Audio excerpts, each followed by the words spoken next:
আমেরিকায় কি এবার তৃতীয় বিশ্বের দেশগুলোর জন্য দরজা বন্ধ হতে চলেছে? মার্কিন প্রেসিডেন্ট ডোনাল্ড ট্রাম্পের ঘোষণার পর এমনই শঙ্কা তৈরি হয়েছে।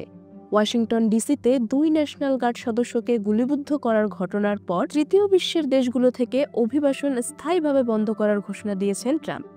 গত বুধবার হোয়াইট হাউসের কাছে ফারাগুট স্কয়ারে স্থানীয় সময় দুপুর 2টার একটু পর 2 ন্যাশনাল গার্ড সদস্যকে খুব কাছ থেকে গুলি করা হয়। 20 বছর বয়সী সারাহ বেকস্ট্রম হাসপাতালে চিকিৎসাধীন অবস্থায় মারা যান। 24 বছর বয়সী অ্যান্ড্রু উলফ গুরুতর আহত অবস্থায় চিকিৎসাধীন। পুলিশ এই হামলার ঘটনায় যে সন্দেহভাজনকে গ্রেপ্তার করেছে তার নাম রহমানুল্লাহ লাকানওয়াল, বয়স 29। তিনি 2021 সালের সেপ্টেম্বরে আফগানিস্তান থেকে যুক্তরাষ্ট্রে পৌঁছেছিলেন।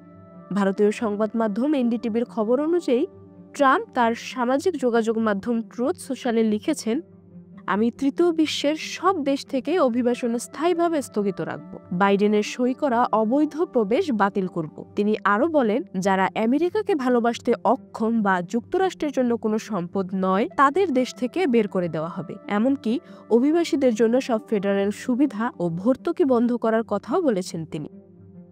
ট্রাম্পের ঘোষণায় স্পষ্টভাবে তৃতীয় বিশ্ব দেশগুলোর নাম উল্লেখ করা হয়েছে। এর মানে বাংলাদেশ সহ দক্ষিণ এশিয়া, আফ্রিকা ও ল্যাতিন আমেরিকার দেশগুলোর উপর এর ব্যাপক প্রভাব পড়তে পারে।